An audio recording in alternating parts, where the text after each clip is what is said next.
y muchas Bueno, gracias por estar. buenas tardes. Muchas gracias, Flavia, por la presentación. Y bueno, hoy a mí en esta segunda parte del módulo de Derecho Minero me compete hablar más de la normativa relacionada a la provincia. Em,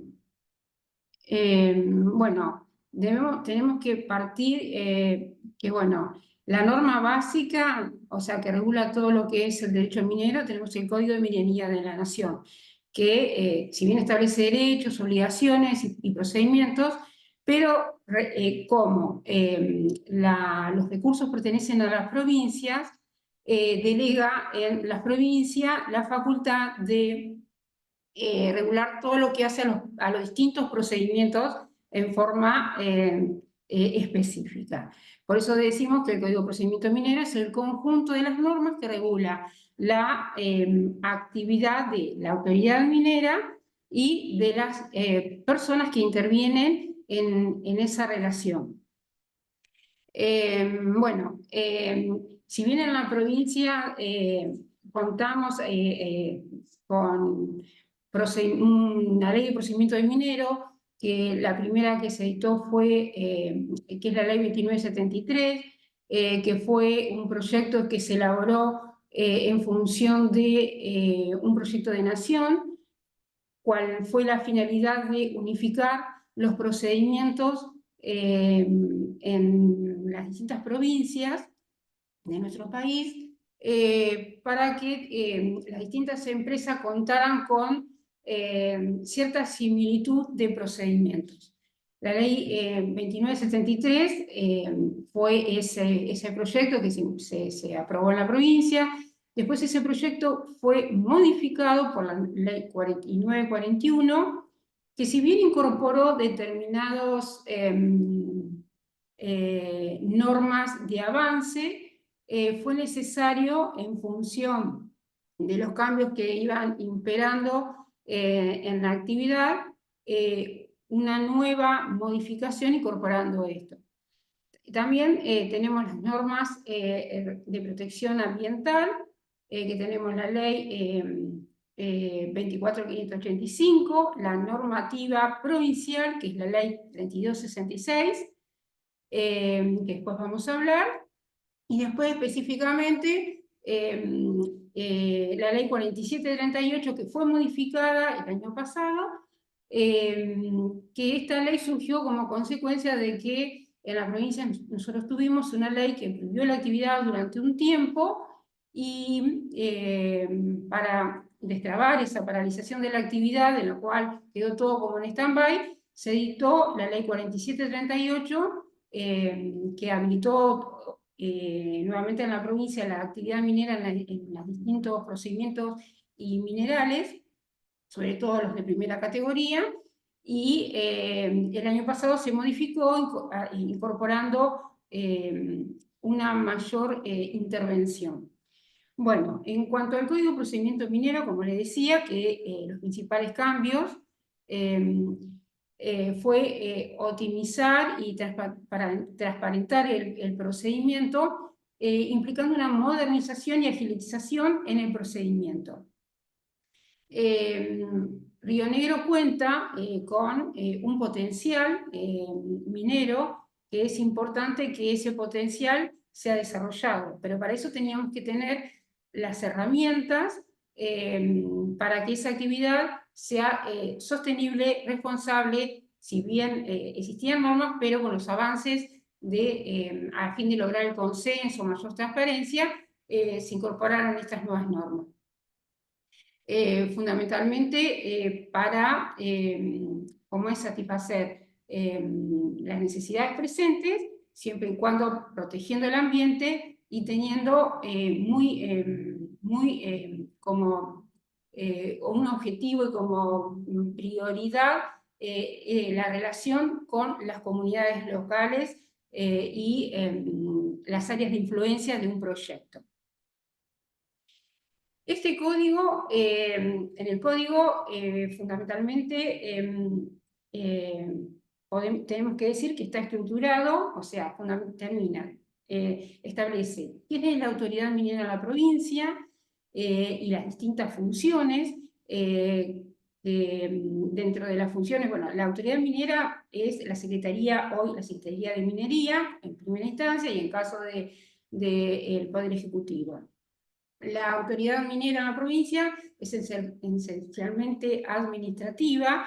En otras provincias hay una función compartida, parte es administrativa y parte judicial, que lo desempeñan los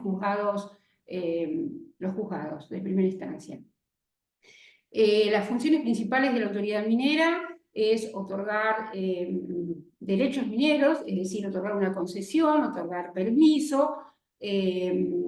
También tiene funciones de fiscalización y control, que lo realiza a través, que más adelante lo vamos a ver, a través de la policía minera, que actúa por intermedio de los inspectores de policía minera.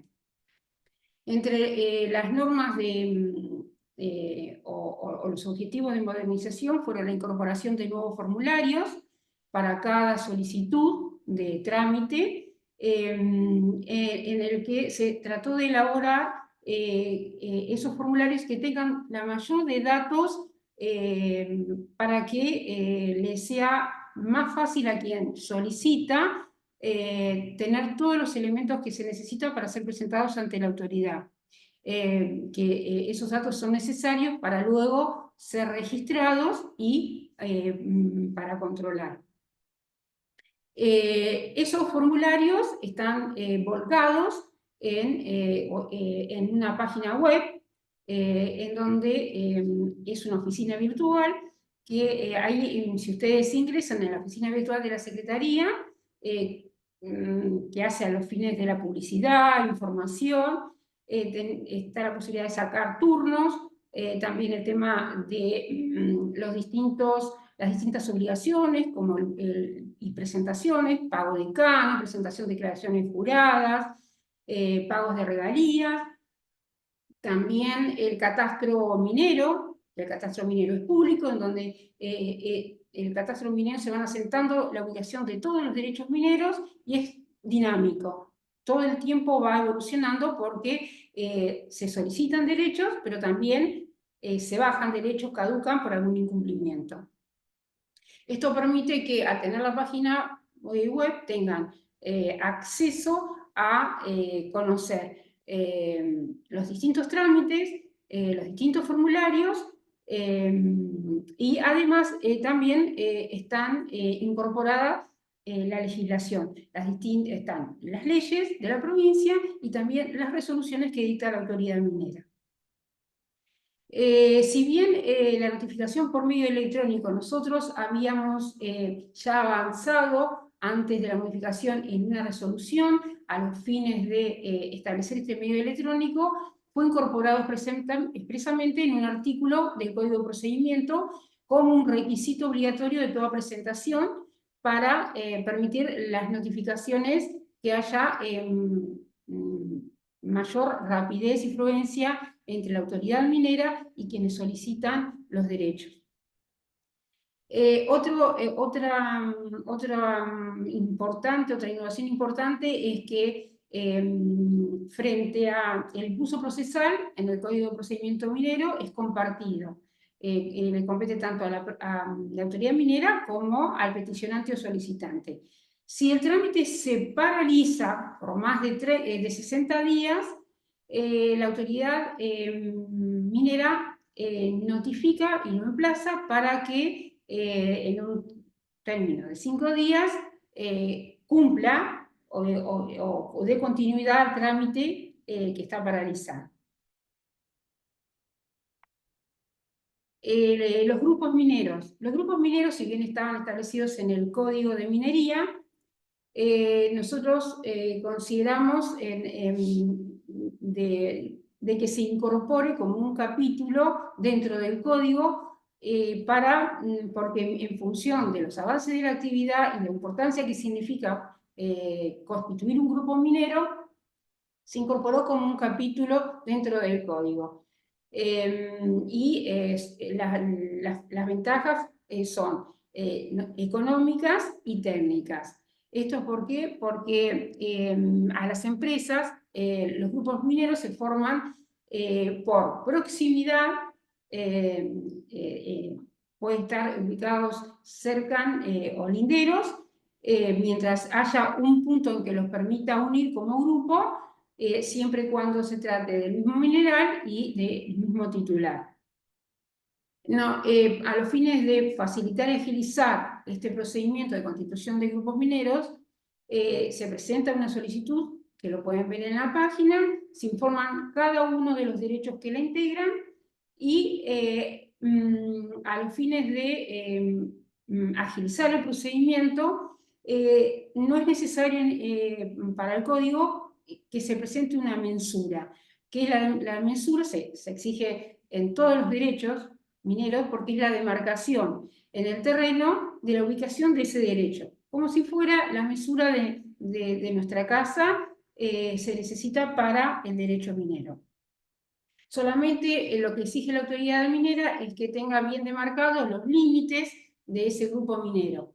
Después unifica el pago del canon, porque el canon, que es una de las obligaciones que surgen para el concesionario de una mina o de cualquier derecho, se unifica, es decir, que va a pagar un canon por toda la cantidad de pertenencias que conforman ese grupo minero, que pueden ser un derecho minero, 2 o 3, siempre cuando reúnan las condiciones que exige el código, que estén unidos en uno de sus lados y además justifique la conveniencia de que sea constituido ese grupo. Después también en cuanto al plan y monto de inversión, el plan y monto de inversión, como ya también lo vieron, o sea, se habló en la clase anterior, es una de las obligaciones que le compete al concesionario y que debe cumplir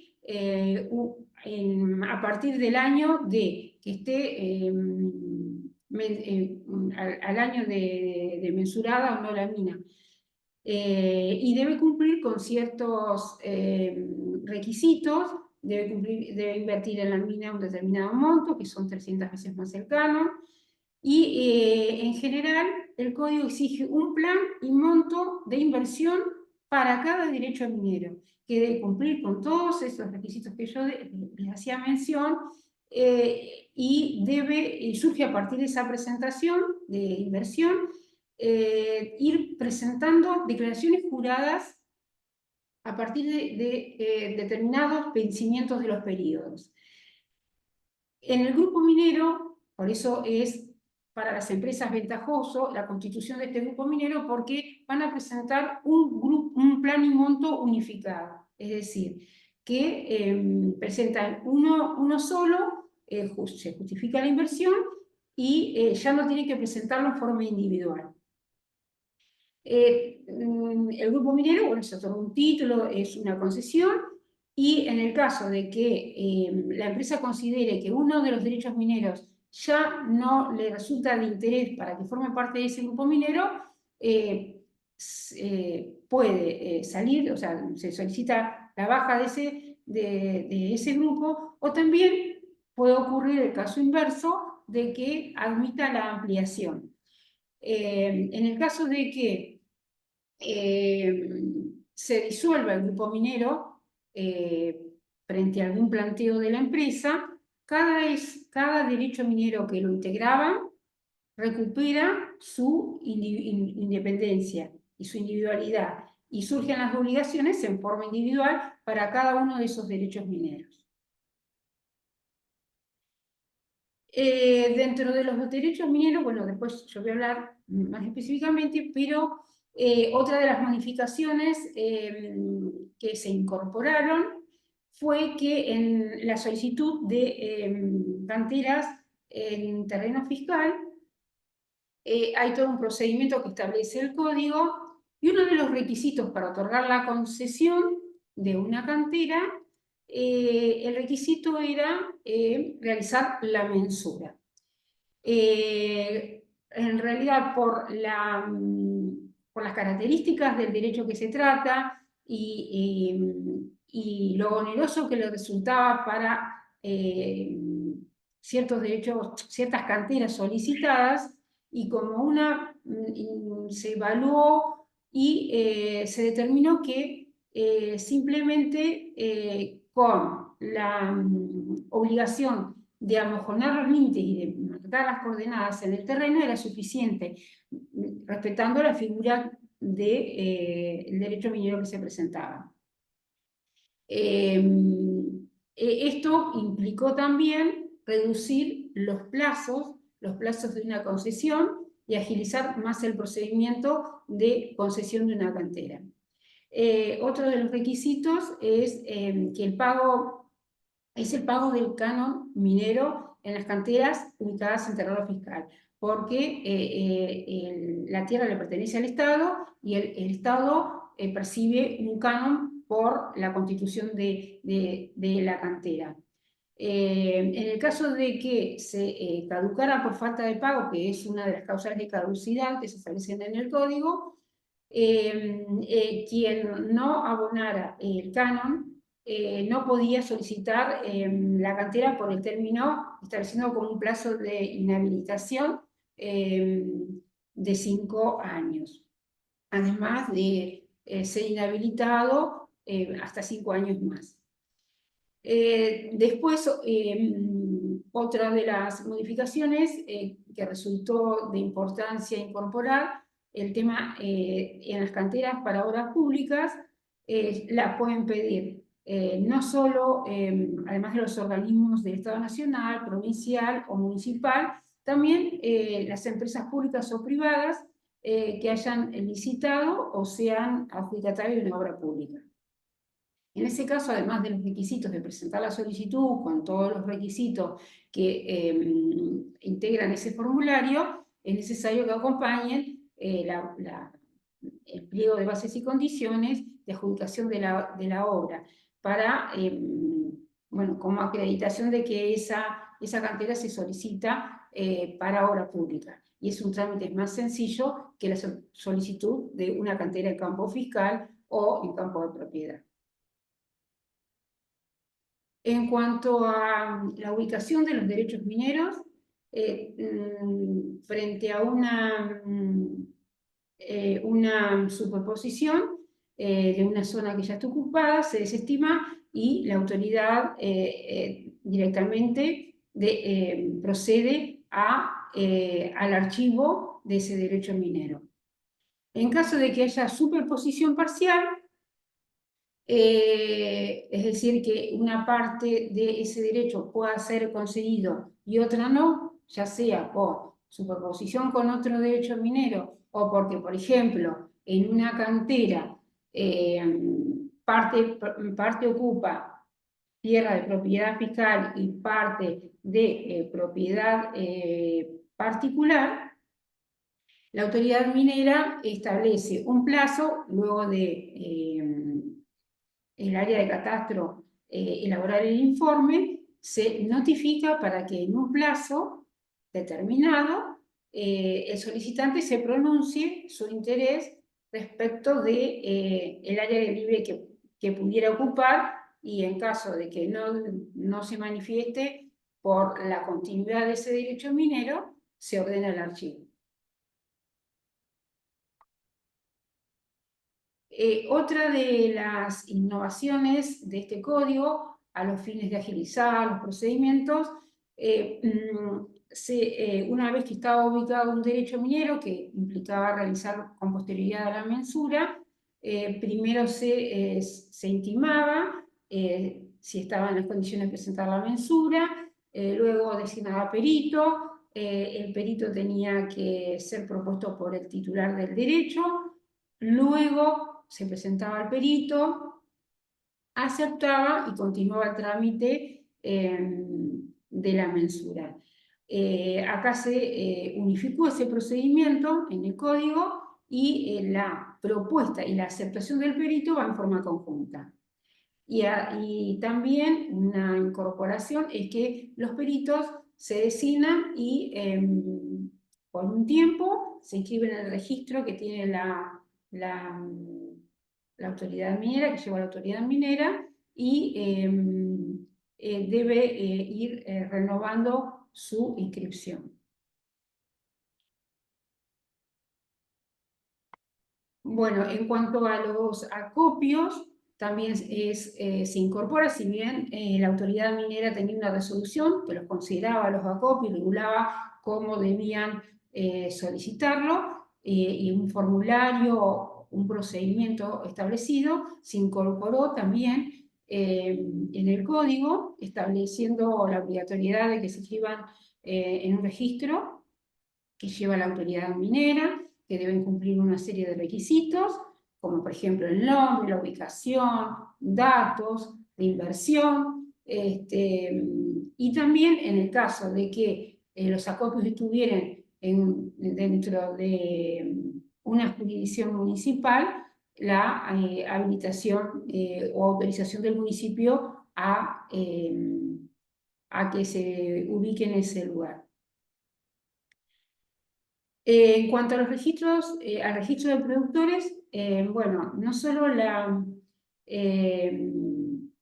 el solicitante debe iniciar todo un procedimiento cumpliendo con la presentación y los demás requisitos que establece el código, sino que quien se dedique a la extracción, a la explotación, industrialización, beneficio o acopio de minerales, tienen que inscribirse en el registro. También hay un formulario y en ese formulario deben completar para titulares, de qué titular, o sea, de qué derechos son titulares, si tienen un contrato o una autorización del titular para extraer mineral o para copiar mineral o tener una planta también.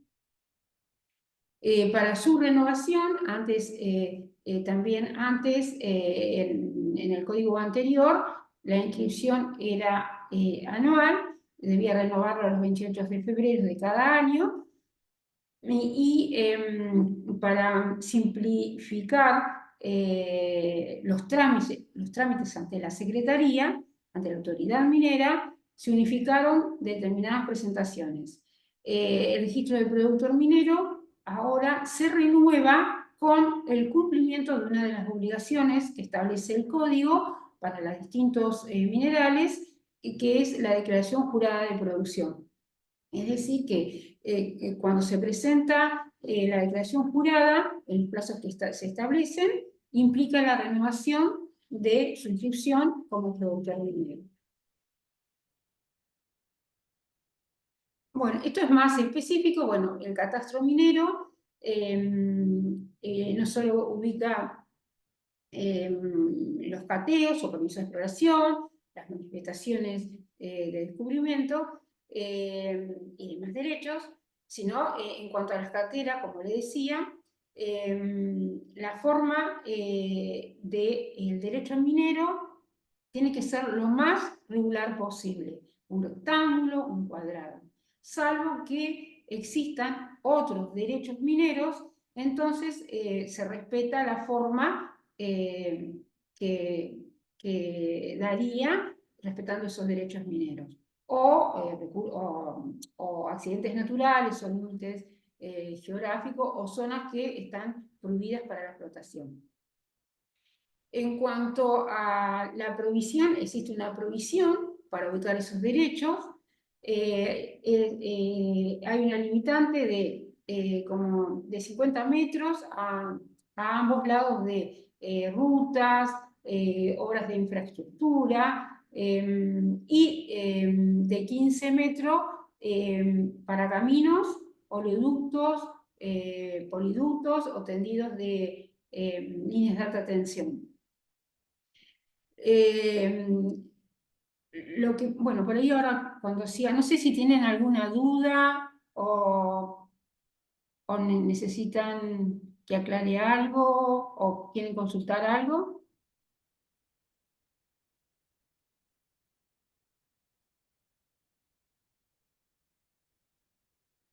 Bueno, sigo entonces. Bueno, en cuanto a la ubicación, como les decía, también de minas de primera y segunda categoría, también exigen impedimentos a los fines de ubicar un derecho minero. No se van a autorizar, si bien el catastro minero los ubica, pero no se van a autorizar trabajos a una distancia de 50 y de 15 metros según sean caminos, obras de infraestructura, y luego del trámite de ubicación, respetando esas exigencias, el paso que sigue es la mensura, que es la demarcación en el terreno de la ubicación de ese derecho. En los capeos o permisos de exploración rige lo mismo, no se van a autorizar tampoco ningún tipo de trabajo, si bien son mínimos los trabajos de exploración que se hace en este tipo de derecho, también se debe respetar las mismas distancias. En cuanto a la clasificación y división de las minas, en la clase anterior, en el módulo anterior, se habló que según lo establece el Código de Minería de Nación, hay 3 categorías de minerales. En realidad hay 3 categorías, dentro de cada una de las categorías se incluyen distintos minerales. En los minerales de primera categoría, que pertenecen, el recurso le pertenece al Estado, solo puede ser explotado ese mineral por una concesión legal. Los minerales son oro, plata, plomo. Los de segunda categoría son los que se conceden preferentemente al dueño del suelo, como la bentonita, la diatomita, y también dentro de esta categoría de minerales se encuentran los de aprovechamiento común. Y finalmente tenemos la tercera categoría, que son las que pertenecen exclusivamente al dueño del suelo y que nadie va a poder explotar, extraer ese mineral sin el consentimiento del propietario superficiario.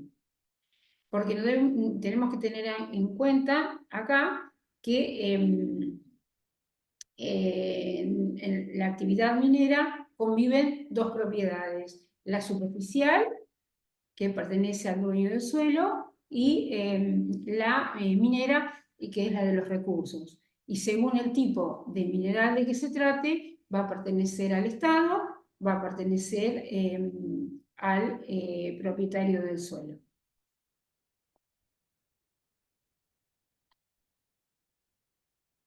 En cuanto al permiso de exploración o cateo, está expresamente establecido el procedimiento en la ley o Código de Procedimiento Minero.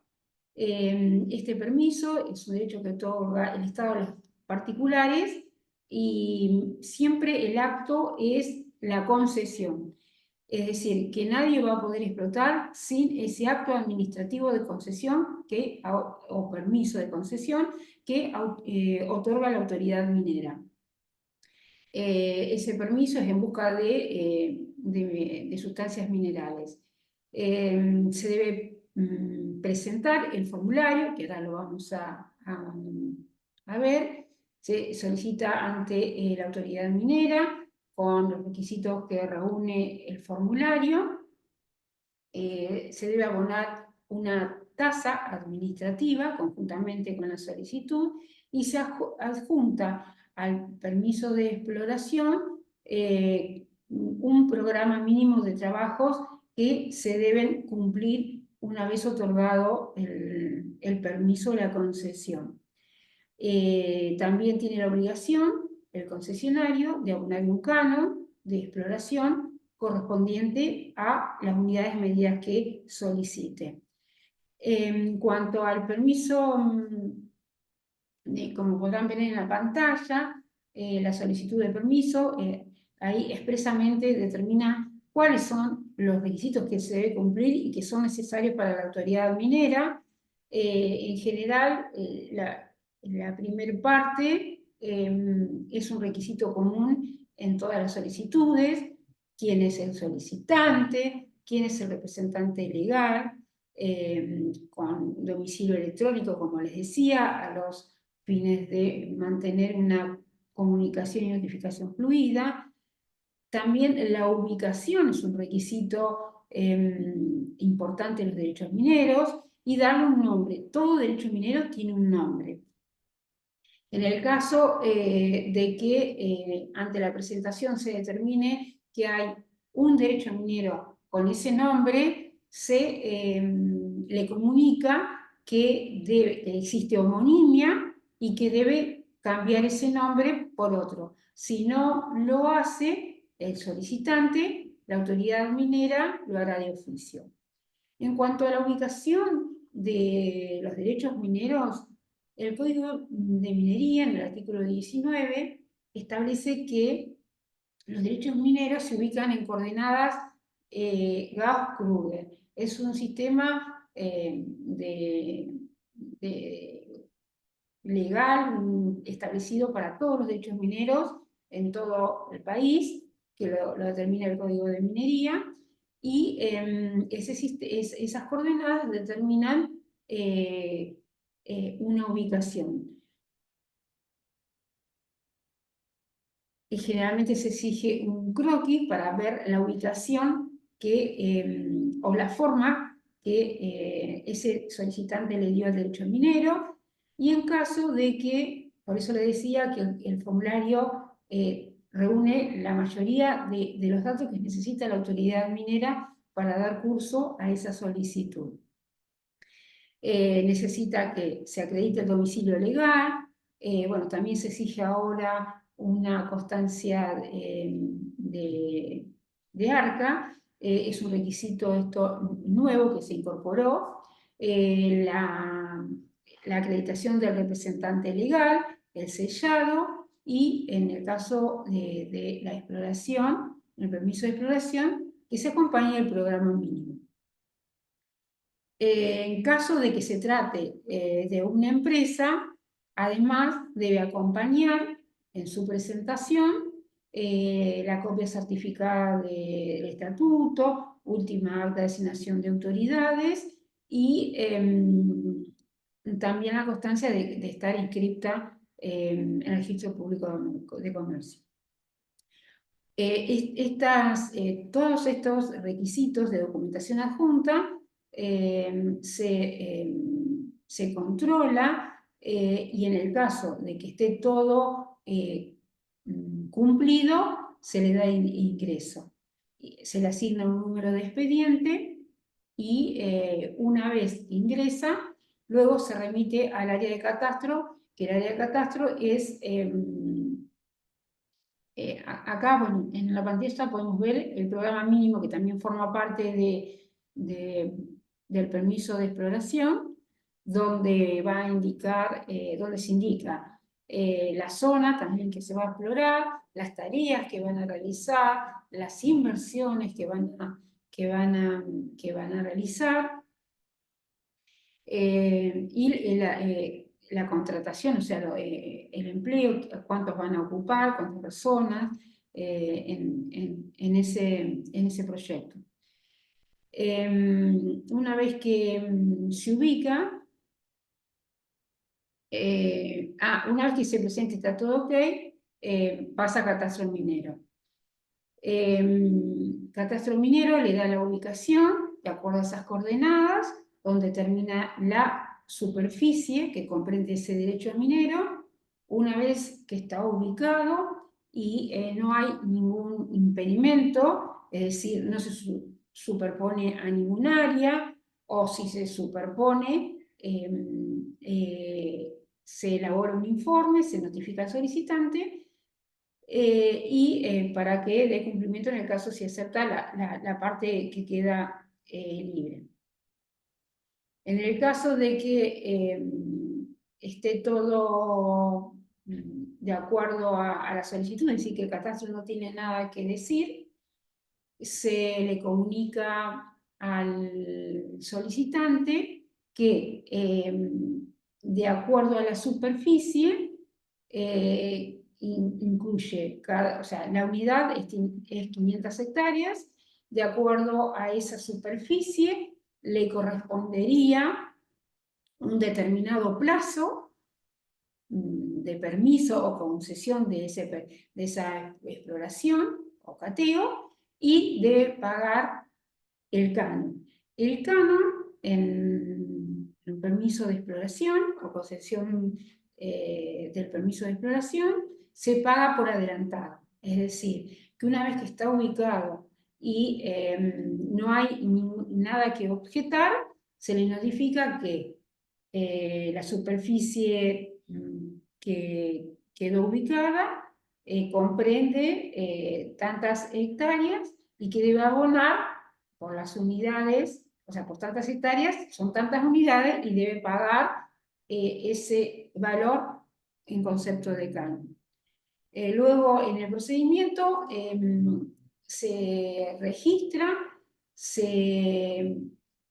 antes se emite un informe a la gerencia de catastro, que es la autoridad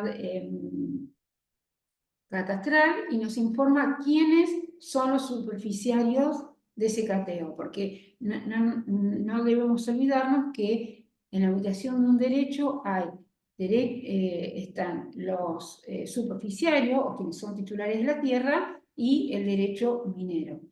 De acuerdo a esas coordenadas se determina la gerencia de catastro qué parcela y quiénes son los superficiarios.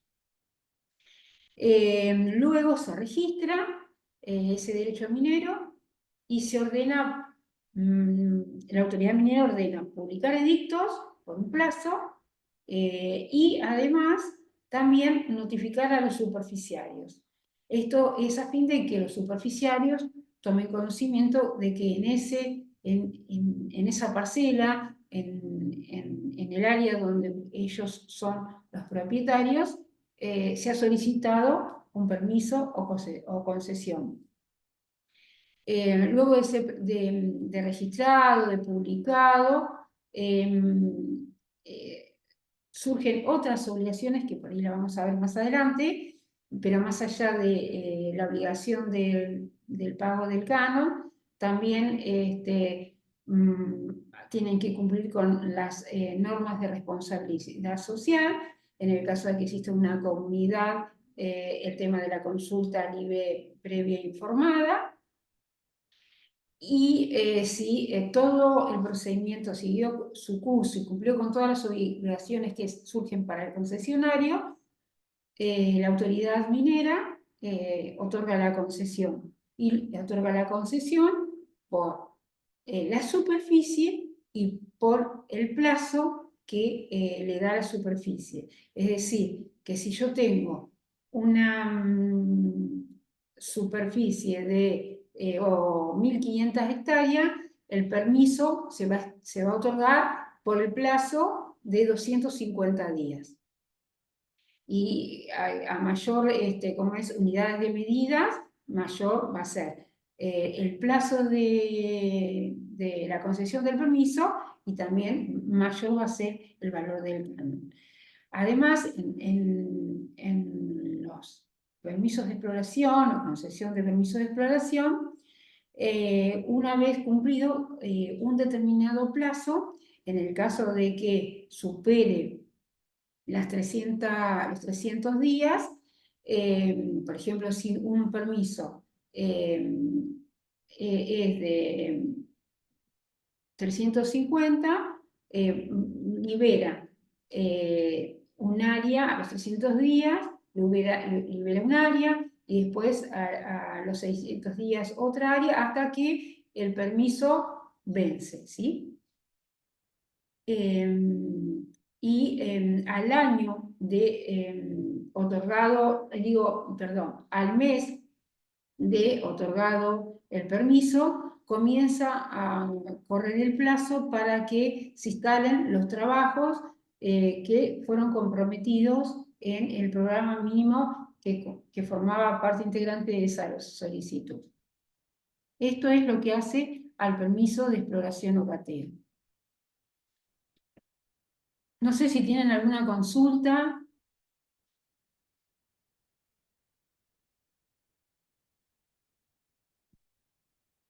Bueno, en cuanto a otro de los derechos mineros que regula el Código de Procedimiento Minero, es la solicitud de manifestación de cubrimiento, que es un derecho que el Estado otorga cuando existe ya un hallazgo, o sea, se considera que hay un mineral, o ya haya sido registrado por otro descubridor. En igual caso que la concesión o el permiso de exploración, el descubridor o el solicitante debe presentar el formulario cumpliendo con todos los requisitos que establece e indica ese formulario. La parte primera, como yo les decía anteriormente, son datos generales, datos de solicitud, datos del representante legal, el nombre y ubicación de ese derecho minero, la ubicación nuevamente con las coordenadas, y la documentación que corresponde presentar. En la manifestación de descubrimiento, a más de los requisitos como documentación que deben presentar en la solicitud, deben acompañar la muestra del mineral, que bueno, tiene que reunir unas ciertas formalidades, debe estar cerrada, con nombre, indicación de la mina, qué mineral es, y eso queda a disposición de la autoridad minera. Frente a un conflicto o frente a una duda de la autoridad minera, esa muestra mineral se analiza. Y la declaración jurada técnica, que es en requisitos y datos de información, se asimilaría al programa mínimo, incluye una similitud de requisitos que el programa mínimo. Pero acá se presenta en forma separada en esta solicitud en el momento de presentarlo ante la mesa de entrada de la Secretaría. También se acompaña un sellado y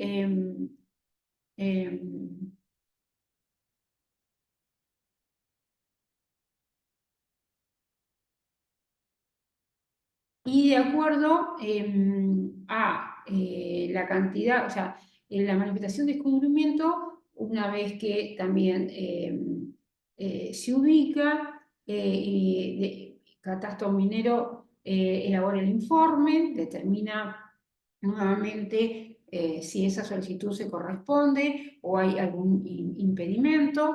La gerencia de Catastro informa respecto de los superficiarios, y luego la autoridad minera registra esa manifestación, que esa manifestación le da, ese registro le da entidad de ser el primer descubridor. Se publican edictos, se notifican a los superficiarios, y de acuerdo a si el solicitante es individual, si es una empresa, de acuerdo a los integrantes, va a poder solicitar con posterioridad el número de pertenencias que constituyen ese derecho al minero. ¿Sí? Y también va a depender del mineral de que se trate. Así tenemos que, por ejemplo, en el mineral de primera categoría, el descubridor individual puede tener la cantidad de 30 pertenencias, en la segunda, el de segunda 20, y así, como dice el cuadro que tenemos en pantalla. En el caso que esté integradas por dos o más personas, 50, 40, y de acuerdo teniendo en cuenta el mineral de que se trate. Y la superficie de esa pertenencia puede ser de 6, de acuerdo al mineral, también va a ser la superficie de cada pertenencia entre 6 y 9 hectáreas. En los diseminados es más amplia la superficie, en las salinas también. Bueno, ahí está el formulario. En cuanto a la manifestación de descubrimiento, acá es importante tener en cuenta que en las manifestaciones de descubrimiento de primera categoría, como dijimos, en los minerales de primera categoría, el recurso le pertenece al Estado y solo lo puede otorgar por concesión legal. Esto implica que debe seguir el procedimiento que establece el código de procedimiento. Una vez cumplido todo ese procedimiento, la autoridad minera otorga la concesión de ese derecho. Pero las manifestaciones de descubrimiento también pueden ser del mineral segunda categoría. Dentro de la clasificación habíamos visto que podía ser diatomita, bentonita. Y también en el cuadro de clasificación dijimos que pertenecen al dueño del suelo.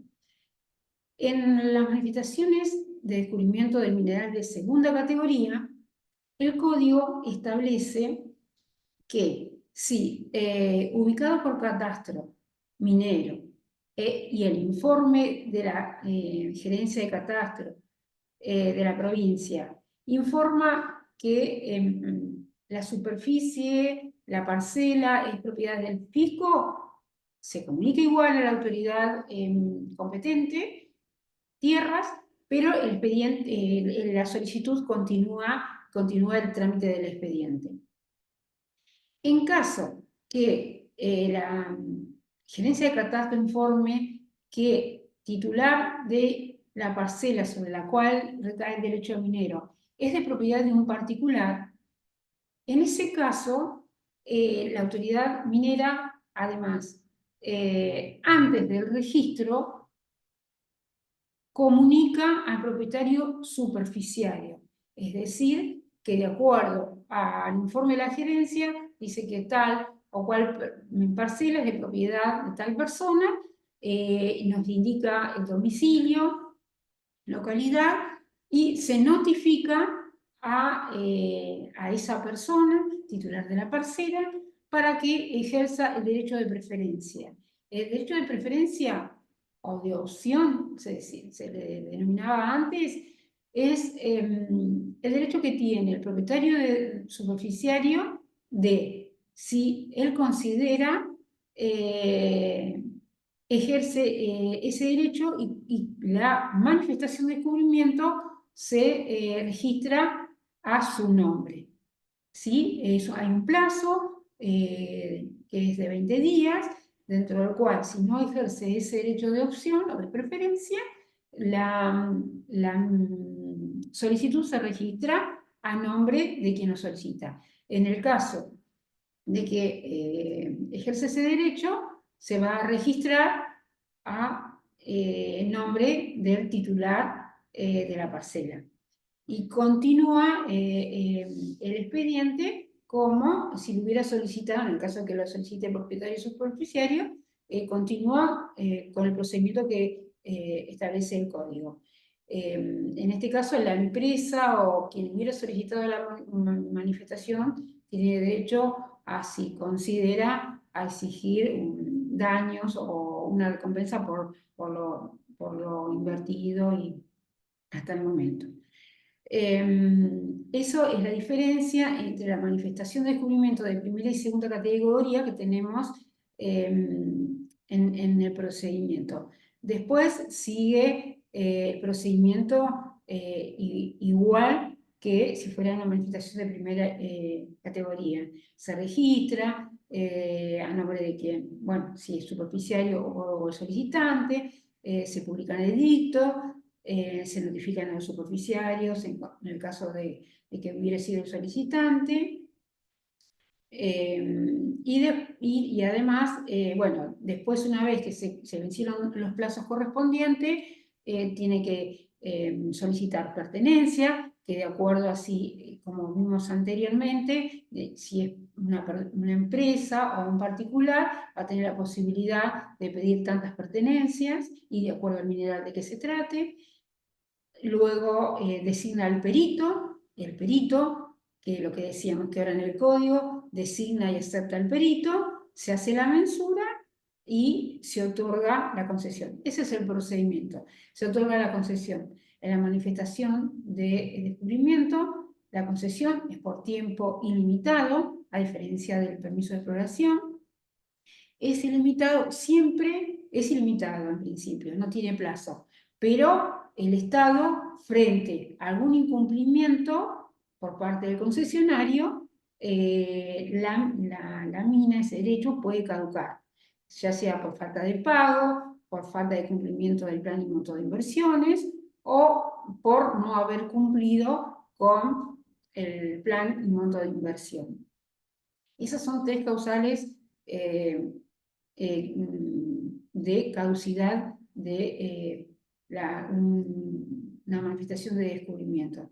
Y esa manifestación de descubrimiento mina vuelve al Estado, a quien es su propietario originario. Bueno, esto ya lo vimos. Acá está la solicitud de manifestación, el formulario, que ya lo vimos, y todos los requisitos. Bueno, en cuanto a otro de los derechos y en nuestra provincia es bastante importante el cúmulo de solicitudes, es la solicitud de canteras. Están reguladas en el código también. Y tenemos distintos tipos de solicitudes. Las solicitudes de canteras en campo de propiedad fiscal y las canteras en campo de propiedad particular. En las canteras de campo fiscal, bueno, el formulario, en principio la primera parte es similar a los distintos, otros formularios para los otros derechos mineros y bueno, el Estado, como el recurso le pertenece al Estado, como sería como en primera categoría, el Estado solo las va a conceder, según las normas de nuestro procedimiento, por medio de una concesión. Es el acto administrativo que otorga a quien lo solicita para explotar ese mineral, que son las de tercera categoría y que son en general las que son para la construcción.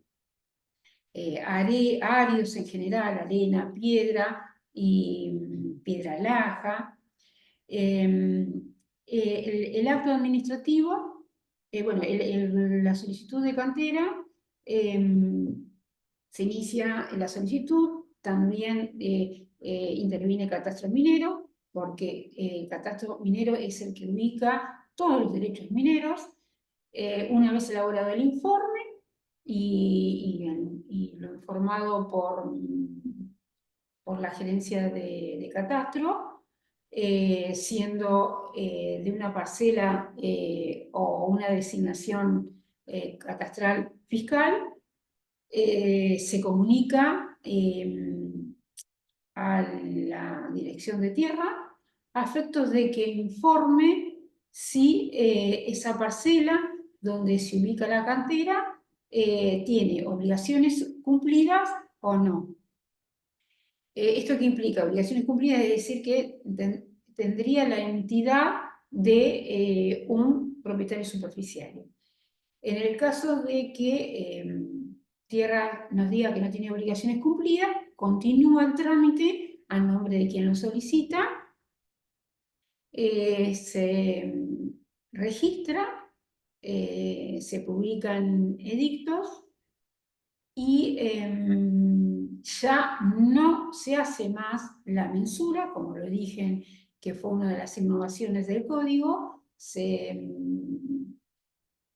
una vez que sí, se ordena que debe delimitar el área y respetar esa área, y la autoridad minera dicta el acto administrativo correspondiente, que es la concesión de la cantera por un plazo, en general el plazo es de 10 años, y por la superficie que la autoridad minera ubicó.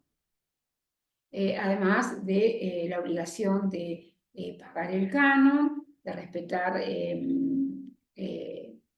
otras obligaciones que surgen del código, y durante ese plazo, bueno, el canon también que debe abonar, y está establecido en las canteras en campo fiscal por la autoridad minera, que establece un monto mínimo y de acuerdo a la producción.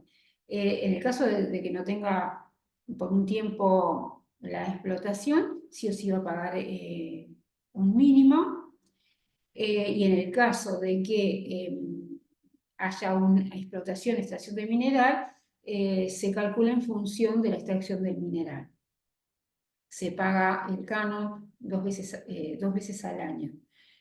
Y una vez que se otorgó la concesión, y dije por un plazo, el concesionario puede solicitar, y estaría en condiciones, como un derecho de preferencia frente a cualquiera, o cualquier otro tercero, de pedir la renovación antes que se venza la concesión anterior. Pero para esto debe tener cumplida con todas las obligaciones que exigen y surgen del código. Es decir, tener el informe de impacto, pagar el canon, presentar la declaración jurada de producción, rendición de guías, que también es una de las obligaciones que surgen de la concesión. ¿Sí? Y no tener ningún tipo de antecedentes de multa. Bajo estas condiciones, si está todo, o sea, con todas las obligaciones al día, la autoridad minera da curso a la renovación.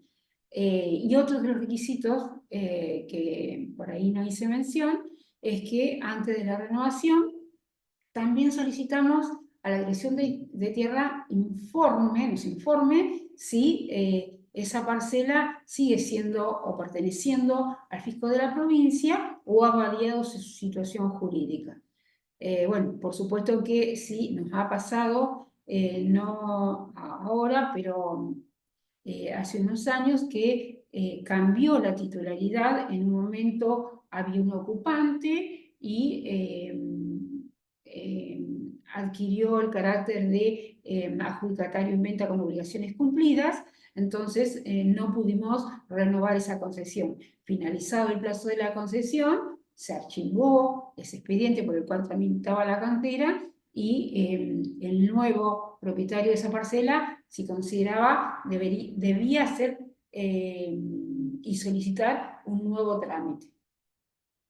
Porque en ese caso se cambió la titularidad y cambió el procedimiento también. Bueno, otras de las solicitudes que tenemos, o sea, que en realidad forman parte de ese formulario, solo lo que lo diferencia, y que por ahí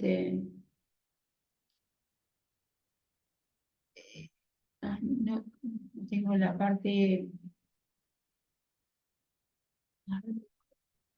no salió la parte, bueno, en cuanto, si bien se presenta el mismo formulario, en cuanto a los requisitos o documentación a adjuntar, en el caso que se trate de una cantera en campo de propiedad, quien solicita debe acreditar, además de cumplir nuevamente, como digo, todos los requisitos que son obligatorios, que son comunes a todas las solicitudes, en las canteras en campo de propiedad o de propiedad particular, quien solicita debe acreditar el carácter de propietario, es decir, que debe presentar la escritura que acredite que él es el propietario, y un informe de registro de la propiedad del inmueble.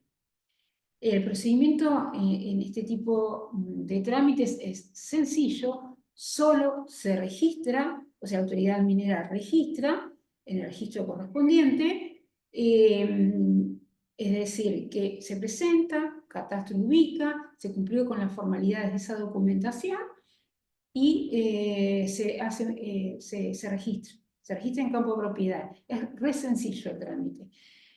Lo que sí, sí, el propietario superficial, titular del campo, no quisiera explotar la cantera, sí la puede solicitar, pero a los fines de que explote un tercero, debe presentar ante la autoridad minera un contrato de explotación o de arrendamiento de la cantera o una autorización a favor de ese tercero que se registra y es quien a partir de ese momento va a explotar la cantera.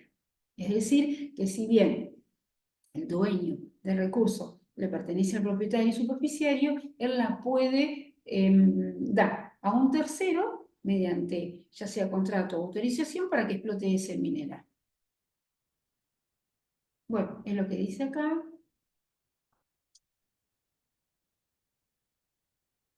Los registros, bueno, siempre obvio, es obligatorio frente a cualquier igual derecho mineros, pero bueno, en las canteras de capo-propiedad también, es que presenten el informe de impacto, es decir, porque previo a cualquier actividad minera, el concesionario debe presentar el informe de impacto ambiental y además para extraer el mineral y transportar necesita la guía. Sí o sí, más allá de que sea en campo de propiedad y el recurso le pertenezca. Esto de los registros es, si bien no paga canon, pero el tema del registro y de su inscripción hace también a datos estadísticos de la autoridad minera y de la provincia sobre los minerales existentes en la provincia. Bueno, otros derechos mineros que tenemos son las minas que por ahí, bueno, los básicos que consideré por ahí importante a desarrollar eran el permiso de exploración, que pueden ser de minerales de primera y segunda, las manifestaciones de primera y segunda con su diferencia, y las canteras.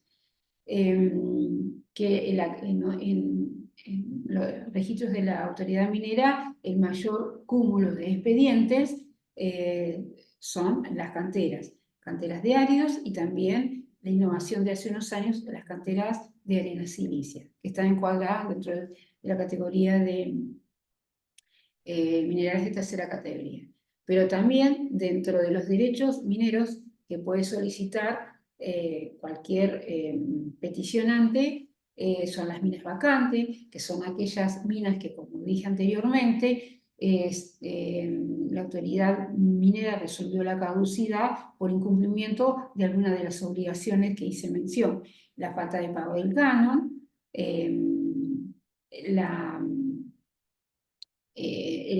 cumplimiento del plan un monto de inversiones y otra de las causales es la inactividad de la mina por determinado periodo.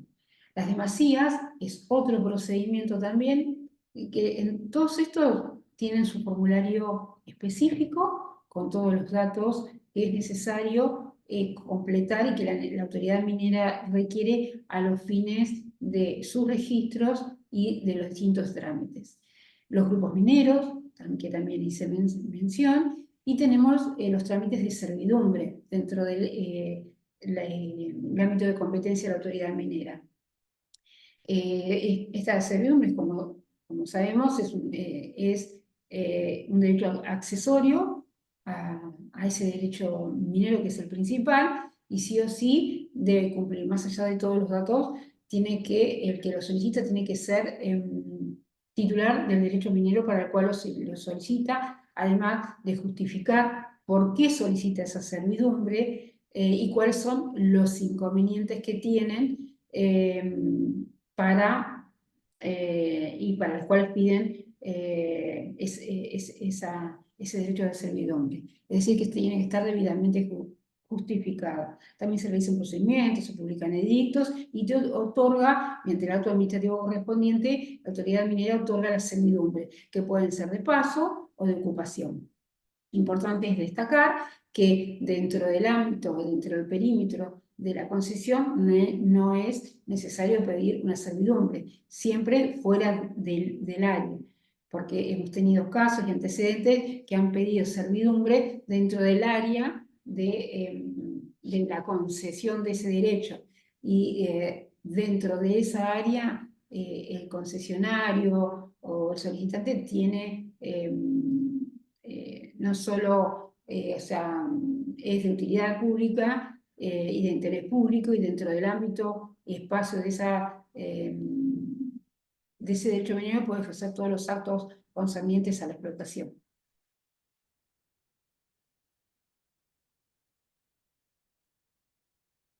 Bueno, hasta acá hice mención a todos los derechos, en realidad, más específicamente a los derechos que por ahí es necesario. Después, por ejemplo, en las solicitudes de mina vacante, o sea, se solicita la mina vacante y el procedimiento va a seguir de acuerdo al estado en que esté esa mina, es decir, más allá de que presente un formulario y deba cumplir con ciertos requisitos, pago de sellado, si debe canon tiene que pagar el canon, sigue en el estado en que se encuentra esa mina. Es decir, que si se va vacante por falta de pago y la rescata, o sea, y la pide un tercero, va a continuar, o sea, con el registro, la solicitud de pertenencia, la mensura y todas las obligaciones que surgen de acuerdo al estado en que esté esa mina. Bueno, en cuanto a los proyectos mineros, bueno, esto es sí un tema de incorporación al código, si bien lo teníamos reglado en una resolución por un acuerdo con Nación, a través de un acuerdo que definía las distintas etapas de un proyecto. Con la modificación de código se incorporaron expresamente las distintas etapas de un proyecto.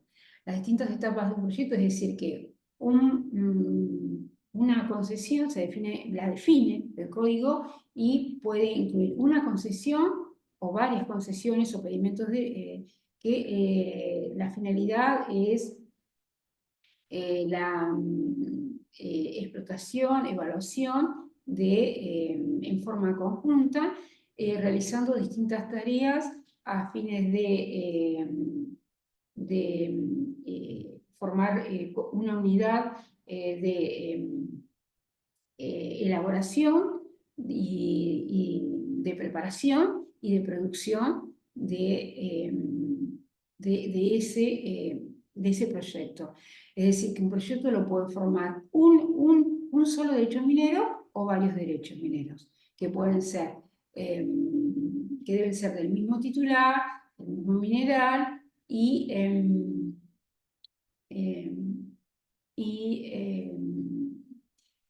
deben cumplir, y también de ser del mismo titular, sí, del mismo titular, del mismo mineral y estar próximos para que implique esa unidad de explotación y de valoración del mineral. En cuanto a las distintas etapas, como vemos, hay distintas etapas que así están enumeradas en el código y es de acuerdo al estado de avance. Así tenemos la prospección, que es una de las primeras etapas de todo un proyecto, en el cual solo hay como un estudio superficial de dónde está de la posibilidad de mineral de ese derecho. La exploración inicial ya avanza un poco más en esa etapa y no solo tiene en cuenta todo ese estudio amplio superficial, sino que ya con más precisión va evaluando esa información obtenida durante esta primera etapa. La exploración avanzada no solo tiene en cuenta lo obtenido de la etapa anterior, de toda esa información recopilada, sino que también comprende estudios, o sea, hacen exploración, trincheras, pozos y demás para analizar el tema del mineral. La evaluación económica preliminar es una evaluación económica de la potencialidad del yacimiento. La prefactibilidad es un estudio financiero donde ya se tienen en cuenta otros conceptos a ver de la existencia de la posibilidad de ese yacimiento. La factibilidad es cuando es un estudio más completo, técnico y económico, que determina la conveniencia económica de esa explotación. La construcción y puesta en marcha es una etapa avanzada, ya ahí se empiezan a realizar las obras de infraestructura, de construcción. La operación y producción, como su nombre lo indica, ya empieza la actividad de extracción. La reingeniería implica cuando pueden surgir cambios o adecuaciones sociales, legales, técnicas para un mejoramiento. La ampliación es una etapa donde se tienen en cuenta, la empresa tiene en cuenta ventajas que se pueden dar en la producción y las incorporan. El cese de operaciones, cuando ya el mineral o la mina estaría por agotarse o agotada, el cierre, poscierre y el yacimiento inactivo cuando ya no tiene mineral. Estas serían las distintas etapas a tener en cuenta en un proyecto.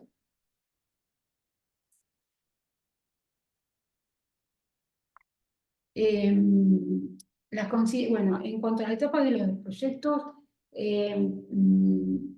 esto se puede visualizar y se determina y se da cumplimiento a todos por ahí a los distintos estados de avance con la declaración jurada técnica, que como yo les decía anteriormente, se presenta junto, ya no como el programa mínimo, sino conjuntamente con la solicitud de los otros derechos mineros, ¿sí? Y como les decía antes, esas etapas ya estaban, habían sido mencionadas y trabajadas, y la provincia consideró importante tomar esas distintas etapas a los fines del desarrollo y evolución de los proyectos y de los derechos mineros y de los estados de avances. Y se terminó incorporando en el código. Fundamentalmente este proyecto, el objetivo es generar una información geológica minera y definir cada uno de los proyectos y sus estados de avance, exigencia, cumplimiento y evaluación de ese proyecto. Y bueno, como les decía, la presentación de esta declaración jurada es conjuntamente con la solicitud de una manifestación, de cualquier otro derecho minero, ya sea de primera o segunda categoría de mineral. Tiene una vigencia y se debe ir actualizando en forma bianual y se va completando de acuerdo al estado de avance de un proyecto. Es decir, que no es estático. Acá tengo el formulario, que ahí se va a determinar cuáles son los datos del proyecto, donde hay que darle un nombre, qué derechos lo comprende, cuál es el estado actual del proyecto. Esta declaración jurada técnica la evalúa el área o departamento geológico de la Secretaría de la Autoridad Minera y el de Estadística y Producción. Esta declaración jurada técnica forma parte también de la declaración jurada de buenas prácticas, que es una de las obligaciones que establece el código a cumplir por los concesionarios de derechos mineros. No sé si quieren hacer alguna consulta.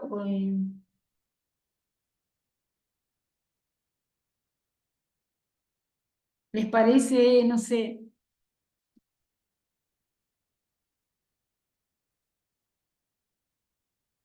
Hola, ¿alguien quiere hacer alguna consulta? No, no, por Hola, acá no. profe. No, estamos bien. ¿Están bien? Eh, No, por acá un poco. ¿Seguimos? Sí. Sí, Ah, no escucho. profesora, solamente para preguntarle si nos va a dejar las filminas. Sí. Sí, sí, esto queda grabado, Bueno, en cuanto a, en función de que la actividad minera ha ido desarrollando y con la provincia, con la normativa que ha ido dictando, adecuando el código anterior y ahora incorporando las nuevas normas al código de procedimiento, para uno de los objetivos que siempre tuvo la autoridad minera es lograr un consenso, una comunicación, una transparencia de todo el procedimiento hasta la concesión. En función de ello se elaboraron las normas de responsabilidad social, que es una exigencia del código establecida entre los artículos 58 a 60, como dice la pantalla, y la consideración o el objetivo que tuvo la autoridad minera era garantizar las buenas prácticas mineras y no solo en el inicio, sino también durante todas las etapas que conlleva un proyecto. Ah, es decir, que constituye un instrumento que proporciona una pantalla de no solo lo que se da en el procedimiento, en el expediente, sino en el terreno, en la realidad. Y uno de los objetivos era también acompañar y transparentar y mantener la interrelación entre la autoridad minera, la comunidad y la empresa. Es un instrumento, estas normas, de responsabilidad social y empresarial. Uno de los puntos o componentes de estas normas de responsabilidad social y buenas prácticas de acercamiento comunitario fue establecer un protocolo de acercamiento comunitario como un integrante muy importante dentro de esta declaración jurada de buenas prácticas. Y se presenta al inicio de un derecho minero o previo a la concesión tiene que estar presentado para su análisis. Y fundamentalmente, en función de lo que implica los derechos, especialmente para los minerales de primera y segunda categoría. También tiene un plazo de vigencia bianual. Bueno, en cuanto a las normas de responsabilidad social, como lo decía, en el marco del desarrollo de un proyecto minero, la integración de prácticas éticas y con responsabilidad fue un pilar importante para armonizar entre el progreso industrial y el bienestar de las comunidades involucradas en ese proyecto. Fundamentalmente, la confección de esta declaración jurada de buenas prácticas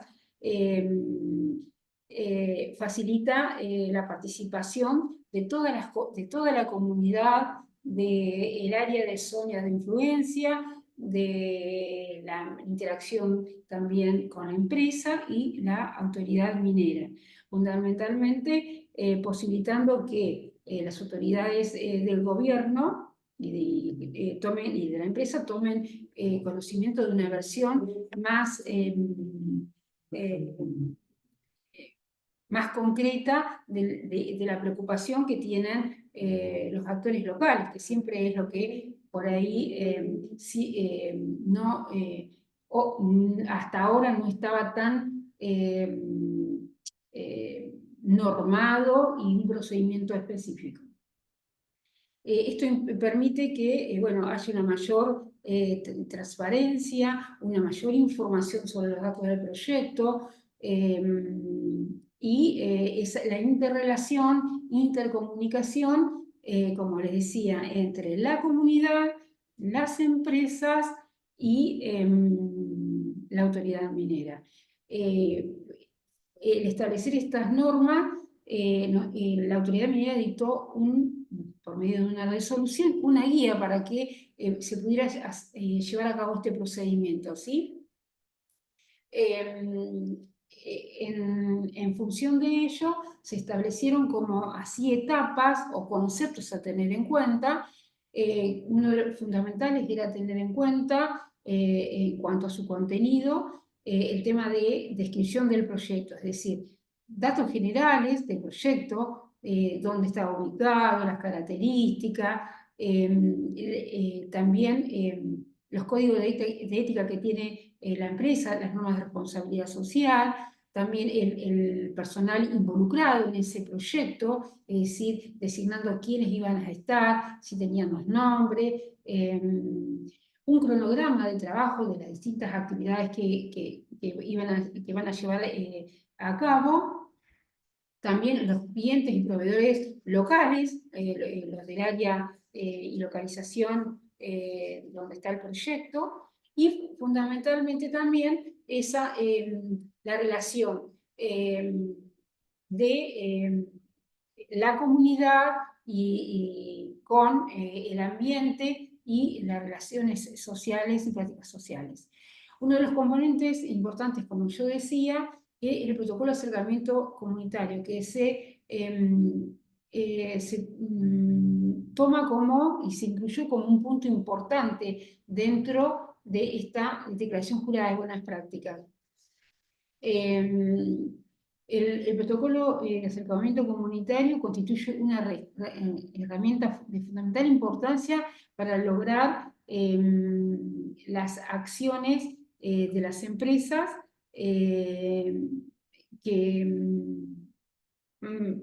conocer las acciones de las empresas en la provincia.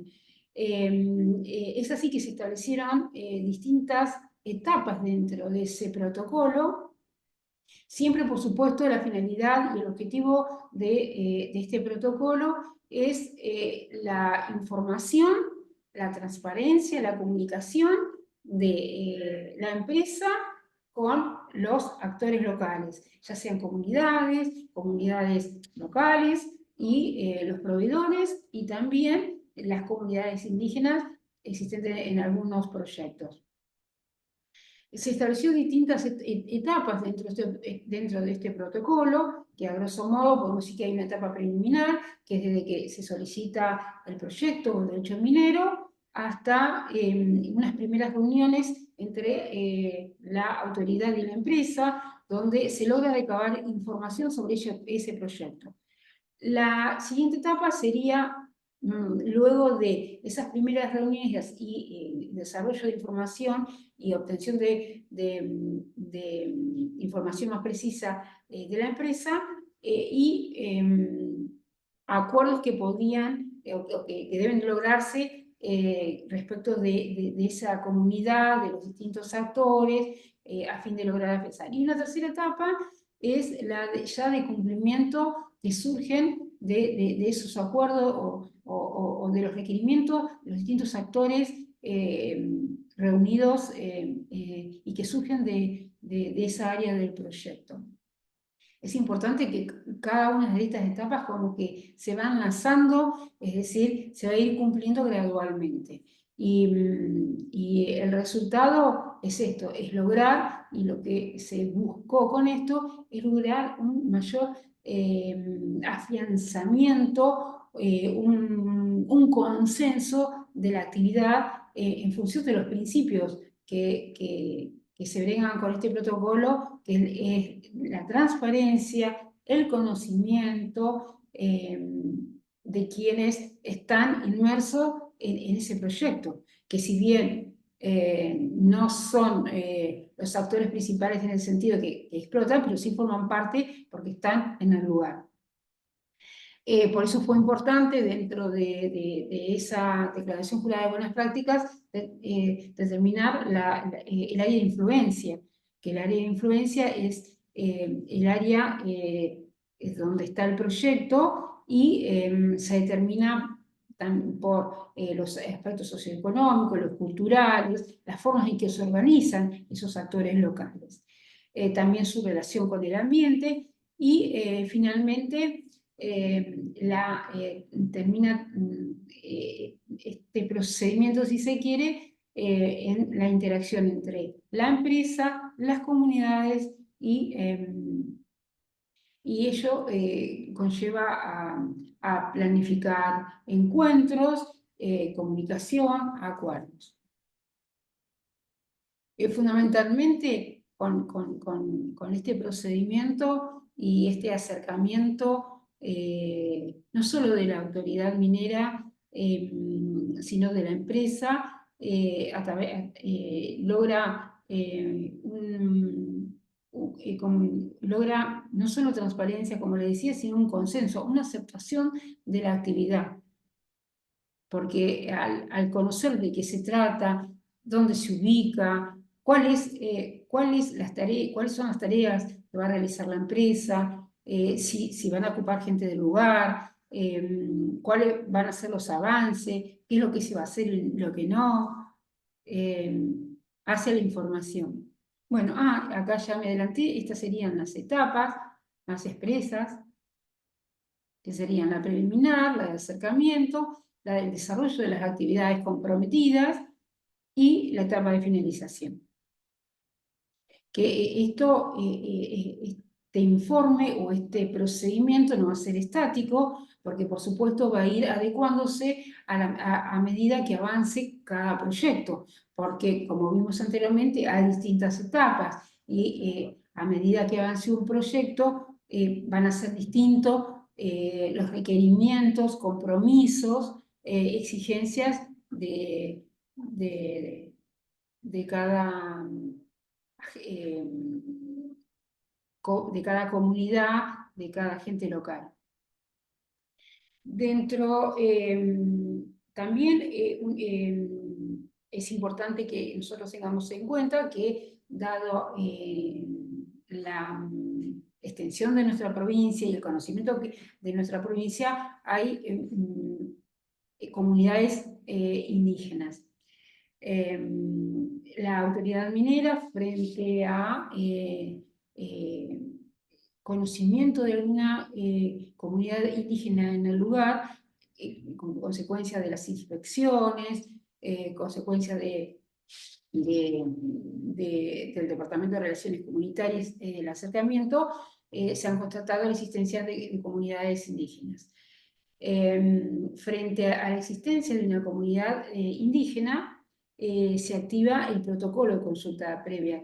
La autoridad minera normó un procedimiento que por ahí no teníamos en la provincia, pero necesitábamos poder avanzar sobre ese tema que nos urgía a diario frente a los distintos derechos mineros.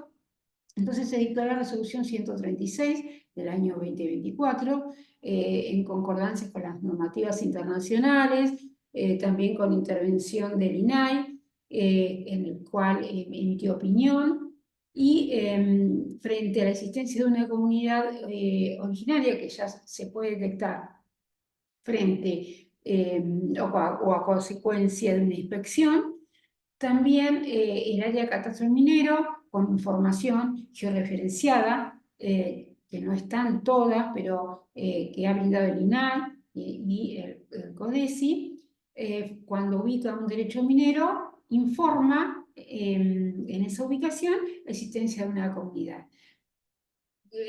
Si surge de ese informe de la existencia de la comunidad, se activa este protocolo de acercamiento comunitario, se deriva al área de relacionamiento comunitario y al equipo técnico territorial de la Secretaría de Energía y Ambiente y pone y da inicio a este procedimiento frente a la identificación. Entonces, se constata la presencia de la comunidad, se realizan visitas, se comunica y se le informa a la comunidad sobre la existencia del derecho, se recaba esa información de la empresa, que en cierto caso ya la tiene el departamento, y convoca, o sea, notifica a la comunidad y intervienen como en una reunión en el cual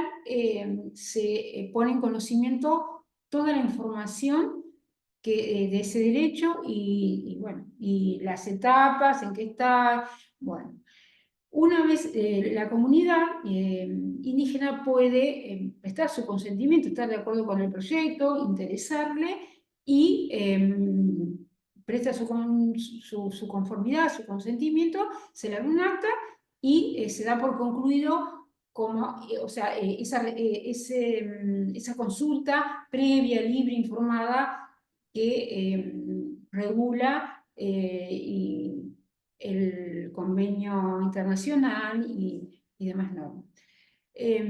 Cuando la comunidad no está de acuerdo o tiene dudas o hay quienes integrantes de la comunidad se oponen, se inicia el procedimiento pleno de la consulta que se establece un plazo de 40 días que puede prorrogarse por 20 días y bueno, se da todo el procedimiento, audiencias y se puede concluir con un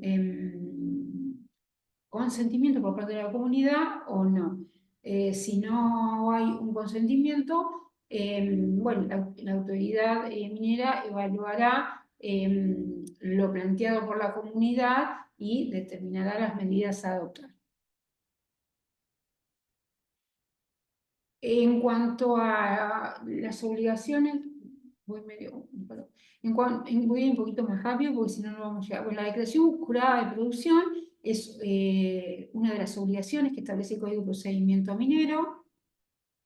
Hay 2 formularios que están en la página, al cual tienen acceso todos, y deben presentarlo todos los que están inscritos como productor minero.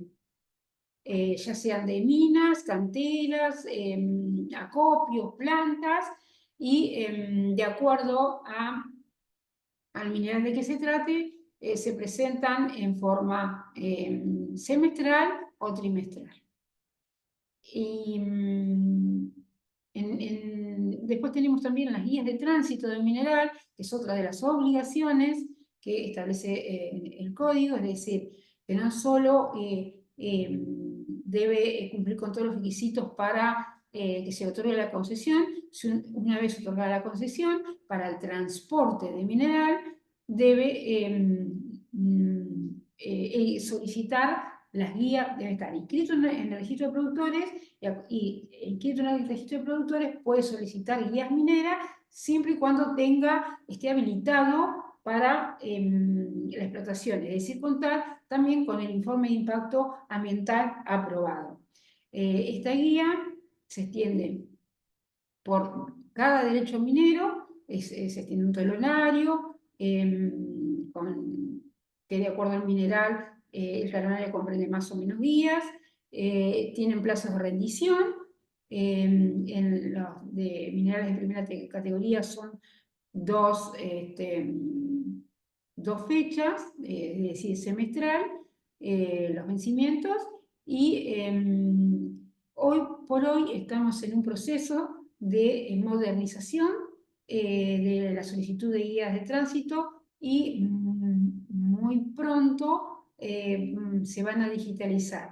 Y los productores de mayor movimiento, ya algunos han empezado a practicar la utilización de las guías digital, que acelera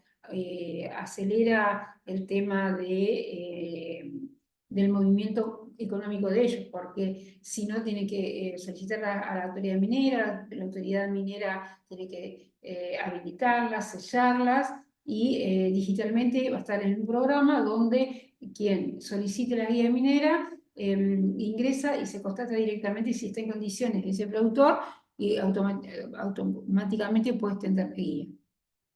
Como les decía anteriormente, otra de las facultades de la autoridad minera es la inspección y fiscalización a través de sus inspectores de policía minera. Hay una resolución que establece el tema de las infracciones y las multas, que se gradúan de acuerdo al tipo de infracción que se cometan en leves, graves y muy graves. Y se establece como valor bueno, de la multa el precio del combustible, se inicia todo un procedimiento que termina con la resolución de imposición o no de la multa. Y en el caso de si esto es una innovación, que en el caso de infracciones leves existe un pago voluntario que se reduce el valor de la multa en un 50%.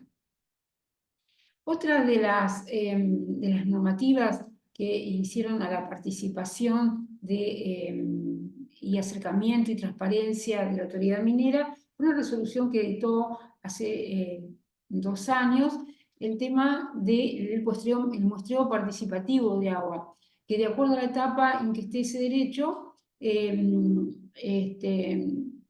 se daba distintas perforaciones, se realiza un procedimiento en donde intervienen distintos actores de la sociedad. Eso implica transparencia, participación, integra la autoridad minera, la Secretaría de Ambiente, las comunidades indígenas, el intendente o los comisionados, representantes de la legislatura.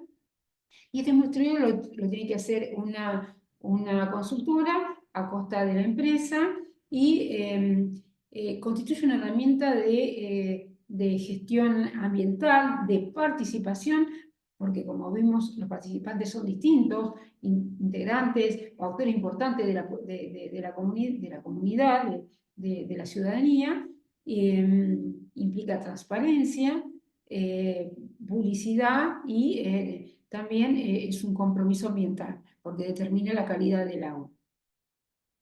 Tenemos la ley, en la provincia tenemos la ley 3269, que es la que establece y regula el procedimiento de evaluación del impacto ambiental, por supuesto destinado a mitigar, a prevenir los impactos que genere la actividad. La actividad minera, la autoridad ambiental en la provincia es la Secretaría de Ambiente y Cambio Climático. La autoridad minera no es autoridad ambiental. Sí, por medio de un decreto. Esto creo que lo van a hablar en otro módulo, pero bueno, yo a grandes rasgos le hago mención. Hay un decreto de la provincia que establece que en materia, o sea, en materia ambiental, la autoridad minera sí es mesa de entrada de los informes, se realiza una previa evaluación, fundamentalmente en lo que hace al derecho minero, su situación jurídica y cualquier otra especificidad del derecho. Y luego, con ese dictamen previo, se eleva a la Secretaría de Ambiente, que es quien, en definitiva, evalúa y dicta el acto administrativo correspondiente, aprobando o no el informe de impacto ambiental. En consecuencia, como les había dicho antes, en función de que la actividad minera, sobre todo minerales de primera categoría, había sido prohibida, se dictó la ley 4738 en el primer momento, que evalúa para garantizar la seguridad, para la transparencia y el procedimiento a seguir en una evaluación y en una aprobación de un proyecto, un derecho minero de primera categoría. Se dictó esta ley para las distintas etapas. La autoridad de aplicación de esta ley es la Secretaría de Energía y Ambiente, y también, como podrán observar, y la integran, es una integración bastante amplia. La integra la autoridad de aplicación, la Secretaría de Minería, legisladores por cada bloque. Bueno, después también está reglamentado de acuerdo a la participación de mayoritarios y bloques minoritarios, representantes del municipio comisionado de fomento, las universidades, representantes de los pueblos originarios, el INVAP, con la modificación de la ley que se modificó y bajo el número 5703 se incorporó al Departamento Provincial de Agua y a las comisiones de fomento. En cuanto a las etapas de este procedimiento de evaluación para los minerales de primera categoría, se establece la presentación de un estudio de impacto ambiental, hay un dictamen técnico, se convoca una audiencia pública y el acto administrativo de la autoridad de aplicación. Los objetivos de esta creación del Consejo de Evaluación de Impacto Ambiental para los minerales de primera categoría fue minimizar los riesgos ambientales, pero en función de la participación de los distintos representantes técnicos, profesionales, también de la participación ciudadana, a fin de lograr mayor transparencia, consenso de la actividad y, si se quiere, la legalidad y legitimidad de los proyectos. Nosotros el año pasado tuvimos la primera aplicación de esta ley, la conformación del Consejo de COPIAN, de evaluación para los minerales de primera categoría, del proyecto Calcatreu, que a mitad de año del año pasado se convocó a esa audiencia, previo de presentación del informe, de evaluación por las distintas áreas, los dictamen técnico, y finalmente se convocó a la audiencia, la cual se aprobó el proyecto. Hoy por hoy el proyecto está en una etapa de construcción, tal compromiso asumido por la empresa, y está en estado de avance y cumpliendo con toda la normativa, también con la presentación de esta declaración jurada de buenas prácticas, cumpliendo cada uno y todo de los compromisos, como la declaración jurada técnica, el planeamiento de inversión y bueno, por supuesto, tener la aprobación ambiental. Bueno, la ley de inversiones mineras ya habló algo, se habló algo en el módulo anterior, es una ley nacional que establece, que a lo que nos importa a nosotros, establece el valor boca mina, que es ese concepto es tenido en cuenta a los fines de determinar la regalía minera. La ley de regalía minera es la ley que determina una compensación pecuniaria a favor del Estado por la extracción de los recursos minerales de primera y segunda categoría. Son sujetos obligados las personas físicas, las jurídicas, privadas, públicas, extranjeras, nacionales, que extraigan, que exploten, industrialicen o comercialicen el mineral. Están exceptuados las empresas consideradas como microempresas que extraigan minerales de segunda categoría. En la ley 3200, perdón, se determinaba que eran considerados microempresas establecidas por una resolución de pymes. Esto fue modificado. La determinación del monto en esta ley de regalías, la 3.900, establecía una diferencia entre 2 y un 3%, 3 y 2%, de acuerdo a la inversión, estuviera dentro o fuera de la provincia. Y la distribución de los fondos obtenidos de estas regalías se establecían en 3 organismos: rentas generales, los municipios y la Secretaría de Minería. La ley, bueno, las infracciones, falseamiento, de cualquiera de las declaraciones presentadas, falseamiento, omisión o falta de información, y la falta de presentación de la declaración jurada de regalías. La ley 5.704 modifica la ley 3.900, establece que la definición de microempresa lo va a determinar la autoridad de aplicación y solo establece una escala porcentual del valor boca-mina del 3%. El valor boca-mina es el definido por la ley de inversiones mineras, en la cual se establecen distintos conceptos a deducir y lo que resulte se abona un 3% a las provincias. Y también hubo una modificación en cuanto a la distribución de los fondos. El 50% es para rentas generales, el 25% para un fondo fiduciario para obras de infraestructura, un 15% para los municipios y un 10% para la Secretaría de Minería. Bueno, creo que bueno, con esto, a grosso modo,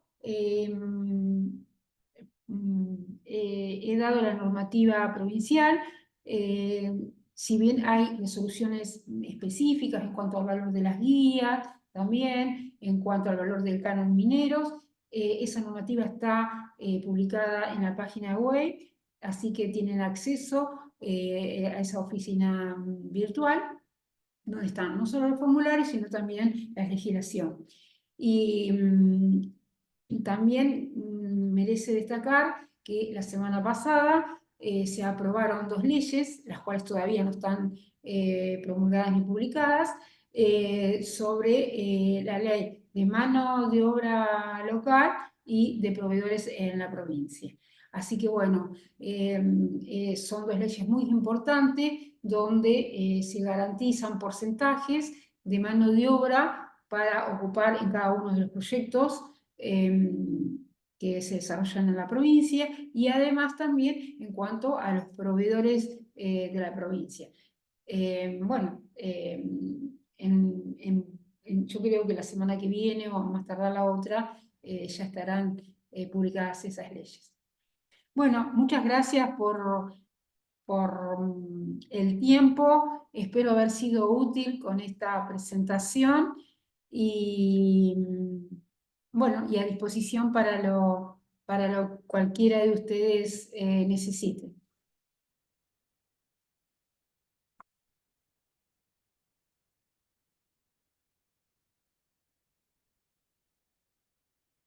Muchas gracias, Leandra. No, de nada. Gracias a ustedes por el tiempo.